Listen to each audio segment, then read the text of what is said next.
Reggae at the Rock 2025. Daytona Beach, Florida. I'm on stage now with Neil from Smyrna Erb. Neil, what's going on, brother? Hey, Scotty, how are you? Doing good, man.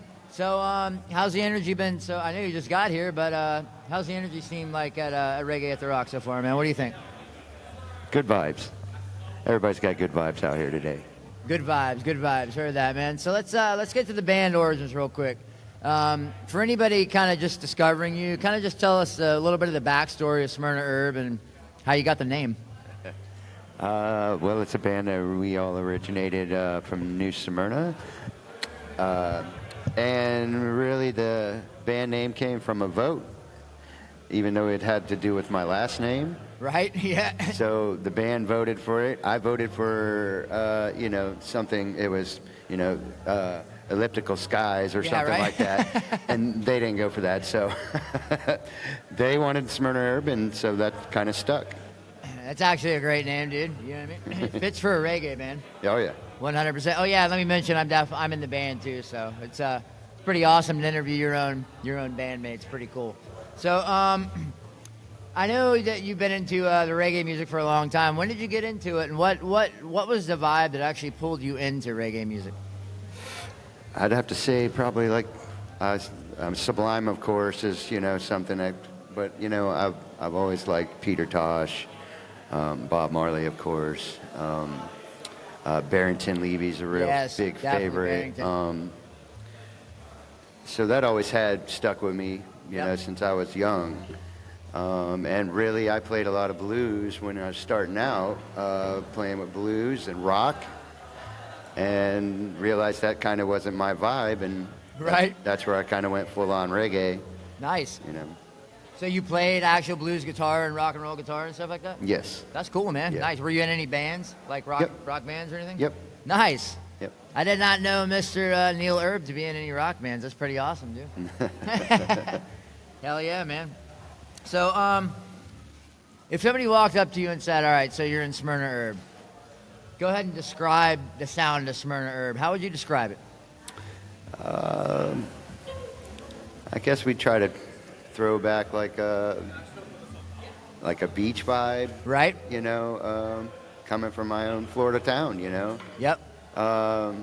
Again, probably it's inspired a lot by Sublime. Yes, absolutely. And throwing that ska, rock, reggae together, and that's the vibe we go with. I would definitely say we have that, definitely that reggae vibe, but incorporating the beach, the rock, the ska, but every song, in my opinion, the undertone is that reggae roots undertone. Right. Which is a beautiful thing. So I love it, man. It's a lot of fun playing in the band. You're an absolute trip to play with. I think you're the only musician I've ever been in a band with since I was in middle school that I've never argued with. It's very, very crazy. I like that, though, man. I definitely appreciate that. So whenever you write a song, an original song, Smyrna Erb's got quite a few of them, do you start with the melody first? Do you start with the lyrics first? Or doesn't matter? You just go with it? A lot of times it'll be like a little riff that I play, and then when it comes down to the end of it, it just comes at once, Right. The rhythm and the vocals and everything. But it always starts out with like some sort of a little, if it's a keyboard riff or it's a guitar riff, it always starts there. Right. Yeah, you got a lot of great originals, man. You're definitely a really good songwriter. I do get a lot of hook lines stuck in my head, but I forget them by the next day. So I know we do quite a few covers too, but the Smyrna Erb originals are absolutely fantastic. You're definitely a very skilled songwriter. You have great lyrics. They kind of personal, which I like. Sometimes it's about having fun, but for the most part, it's about positivity, which is a beautiful thing. That's it. That's it, man. Try to bring people in full circles. Yep, and that's what you say at the end of every show, right? Spread positivity, That's right. Ain't no fucking time for hate, man. Nope. Amen, brother. So, I know you mentioned your influences. You said Sublime.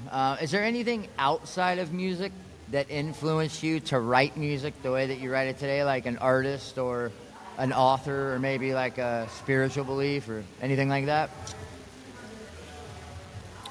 I mean, I have a couple songs more like into the spiritual belief, Sure. I guess, Right. and some kind of a journey in some way. Yeah, sure. You know, just my bass player brought up one of my songs that we did back then was talking about mushrooms and Right? driving Yes. through the forest. Yep, yep. You know, so that was a spiritual journey. That journey 100%. song, you Yes. know? Amen. A spiritual journey with your fingers crossed that you don't get pulled over, right? That's it. So do you have any musical influences outside of reggae? Of course. I mean, gosh, I don't even know where to start with that. You know, you have such an old artist. You know, like back when I was one of my first awesome concerts, I guess Candlebox was a really Right. Oh, yeah. You know, man. that was one of my Yes. first, and they were so on point. And I was Yep. so impressed with what they were doing. Yep. You know, I love a lot of rock, so you know, I could throw out a billion different rock bands Right, right. that I like. Candlebox was dope, though. They were kind of like Oh yeah. emo, weren't they? And then I like Bush. You know, I like Bush was really good, too. Yeah. Bush was good. Yep. That was... I'm trying to think of some old blues guys that I like. You know, Taj Mahal. You know, that's some cool. You know, Right. blues roots that I used to listen to growing up. Yeah, absolutely. I was a big Led Zeppelin fan. Oh yeah, Zeppelin. Yeah, man, that definitely influenced everything I did, man. That song Black Dog, bro. I don't think it gets any better than that, man. Right, right.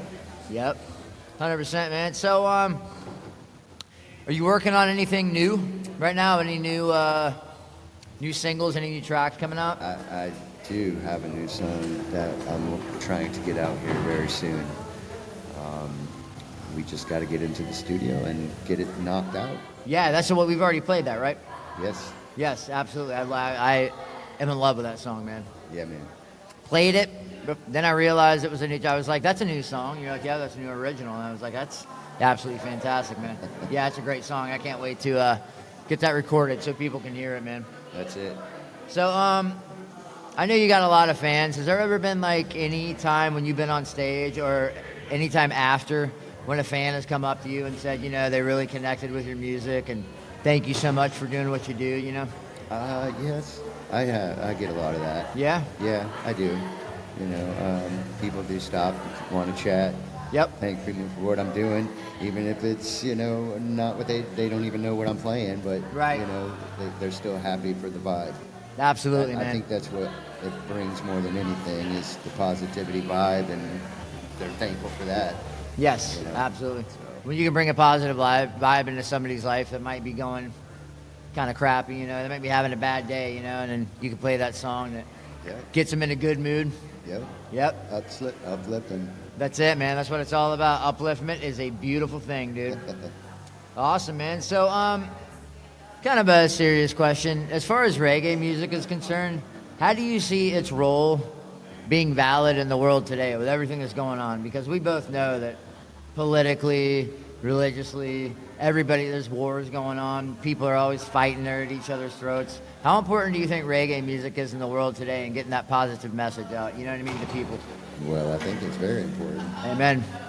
You know, people need that de-stress Yes. in their lives, and the music takes them to a place where they can kind of go away for a little while. Yes. You know, and get captured with themselves.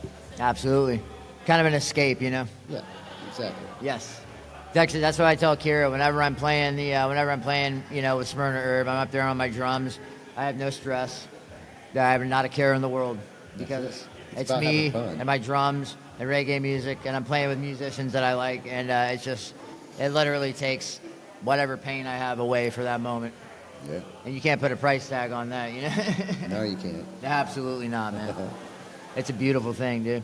So, if your music could spark one change in the world, and I know there's a lot of changes that a lot of people want to make, there's probably 100 that I would want to make. what would be one change if your music could spark that change? What would be one thing that you would like to change about this world, what's going on now?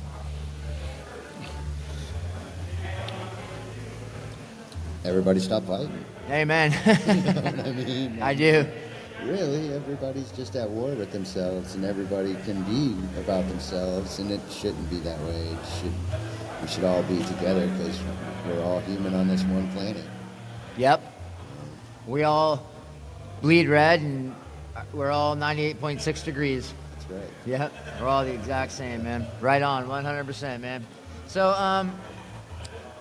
anybody up and coming, and I would say specifically reggae music, say if 12-year-old kid walked up to you and was like, I was here with my mom tonight and I liked your show, I want to get into music, what advice would you give them? Keep going. Amen. Practice, practice, practice. That's Yep. always a big thing, you know. No matter what you're doing. No matter what you're doing, whether it's guitar, drums, Yep. piano, you know, practice makes perfect always. Yep. And record yourself, right? And you can hear how much better you got 5 years later. This day and age, the recording's a lot easier to go by, so. Yes, yep. You know, Absolutely. Especially with digital. Back in the day when it was analog, I wouldn't say record yourself every time, but now Right. you can slap a mic in front of yourself, you know, so that's what I do with my percussion. I'll just record myself messing around and, 6 months later listen to it and I'm like, wow, I've definitely gotten better. Yes. When you don't think you're getting better, listen to yourself a year ago, Right. Oh, yeah, definitely. Yep. And new instruments help too, Oh, yeah. Oh, yes. Yeah, my upgrade on my drums and I know your upgrade on your guitar definitely, Yeah, it all helps out. it certainly does, man. It definitely helps the sound. So what's next for Smyrna Erb? I know we got a new track coming out. Anything? You gonna maybe focus on an album in 2026 or? If everything goes good with this new track stuff, I mean, we can start popping out a new album. That would be wonderful. You know, that would be. Yeah, man. I'd love to. I'd love to work on an album, man. That'd be fantastic. Give you something to do, some focus. You know what I mean? That's it. Yeah. And Smyrna Erb, like I said, has some fantastic original music. It's really good. It's reggae with soul. You know what I mean? It's got a fantastic meaning to it. It's got a Awesome. little bit of everything in there. Yep, 100%. So where can people find Smyrna Erb online if they want to go look for you? All over Facebook, Instagram. I got a few tunes out there on all your streaming platforms. And on MySpace. MySpace. Right. That's Smyrna, Smyrna Erb, ERB. Awesome, man. Right on, bud. Well, is there anything you want to say? Close out this interview to everybody? Peace and love to everybody. Amen, brother. No need to spread hate, right? That's right. Yep, positivity all the way around. Well, thank you so much, Neil. I definitely appreciate it. Oh, thanks for having me. This is Neil Erb from Smyrna Erb on Hippie-Fari Reggae Radio and Podcast. Much love.